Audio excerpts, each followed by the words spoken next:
Começa agora o Rádio MP Entrevista, um programa do Ministério Público de Minas Gerais. Eu sou o jornalista Marco Aurélio Franco e vou conversar com a promotora de justiça Érica Matosinhos, coordenadora da área de defesa dos direitos dos idosos e das pessoas com deficiência do MPMG. A gente vai falar sobre uma medida que traz visibilidade e respeito para quem tem as chamadas doenças raras. Olá, promotora Érica, bem-vinda ao Rádio MP Entrevista. Promotora Érica, o que significa aí, né, esse reconhecimento aí, né? Tem uma lei estadual que reconhece oficialmente esse cordão dos raros como símbolo de identificação de pessoas com doenças raras. Qual que é a importância disso, promotora? Minas é o primeiro estado do Brasil que tem o reconhecimento do cordão dos raros. Esse cordão dos raros, qual que é o objetivo dele? É dar visibilidade e identificar as pessoas que possuem doenças raras, porque muitas vezes essas doenças elas são ocultas e acaba que isso acarreta uma pouca compreensão da sociedade em relação às necessidades dessa população que tem doenças raras. As doenças raras, eu gosto muito de explicar em que ela consiste, são aquelas doenças em que até 65 pessoas têm no universo de 100 mil habitantes. Um percentual muito pequeno da população que possui essa doença e às vezes isso dificulta a empatia. Hoje a gente não tem um rol fechado de doenças raras. Estima-se que existam de 6 mil a 8 mil doenças raras cadastradas e documentadas. Mas há um desconhecimento muito grande da população em relação à política pública das doenças raras e a necessidade das pessoas que possuem esse tipo de doença. Então o cordão ele vem nesse auxílio e nesse apoio a essa parcela da população. Quais são as mais comuns, né, assim, entre as raras, vamos dizer assim? As mais comuns são a doença genética congênita que afeta a musculatura esquelética e cardíaca, a doença genética congênita que afeta o sistema respiratório e o aparelho digestivo, e o ELA, que é aquela esclerose lateral amiotrófica. São as que têm o maior número de incidência. Esse cordão seria como as pessoas que têm TEA, né? Que elas têm aquela identificação daquele cordão também. Seria isso? É esse o objetivo. É para que a população e o poder público, assim que visualize uma pessoa usando aquele cordão, ela saiba que aquela pessoa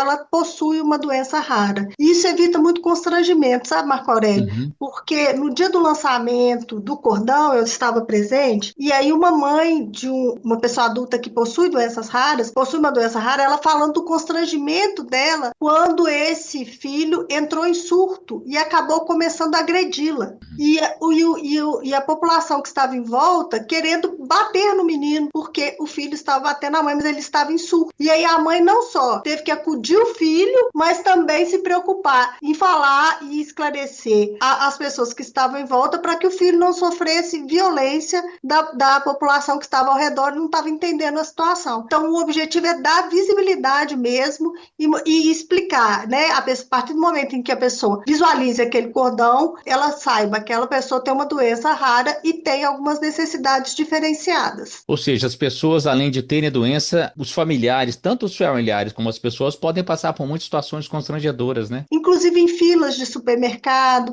em atendimentos em postos de saúde, nas escolas. De onde que veio essa demanda? Se criar essa política, se criar nessa lei, como é que surgiu isso? Então, essa lei ela já vem de uma demanda que existe há muito tempo, porque as pessoas com doenças raras, elas passam muita dificuldade porque não existe uma política pública eficiente direcionada para ela. O diagnóstico, ele é complexo, ele é difícil, porque como são doenças que têm pouca incidência na população, até a classe médica tem dificuldade, muitas vezes, em diagnosticar aquela doença. A ideia, ela parte de uma iniciativa que, inclusive, começou na Europa, para que, a partir da conscientização e tendo o entendimento de que a gente precisa começar a enxergar essa parcela da população, esse cordão ajuda nessa conscientização e nessa visibilidade dessa parcela da população. Agora, como que é esse cordão, promotora, para as pessoas entenderem, vamos dizer, uma pessoa amanhã vê na rua? Ele é um cordão que ele tem duas mãos sobrepostas, opostas e que tem uma figura humana em cima. Qual que é o objetivo? A mão, ela representa a solidariedade, o afeto, e as cores diferentes da mão denotam a diversidade de doenças raras que existem. O Estado vai fornecer esse cordão? Como é que vai funcionar isso? O fornecimento do cordão, até onde eu tomei conhecimento, ele ainda não está estabelecido. Ele é possível comprar pela internet, porque eu mesmo já entrei para olhar, você pode comprar,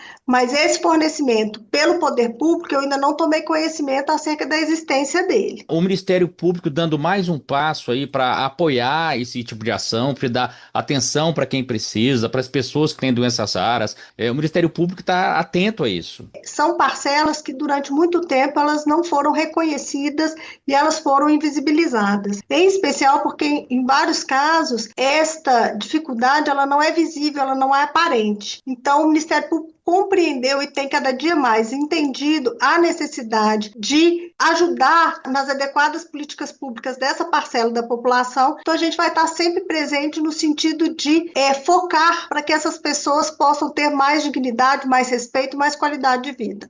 No Rádio MP Entrevista de hoje, eu conversei com a promotora de justiça, Érica Matosinhos, coordenadora da área de defesa dos direitos dos idosos e das pessoas com deficiência do Ministério Público de Minas Gerais. Até a próxima. Rádio MP em todo lugar ao seu lado. Siga a gente nas redes sociais. Procure por MPMG Oficial. Para mais informações, acesse mpmg.mp.br.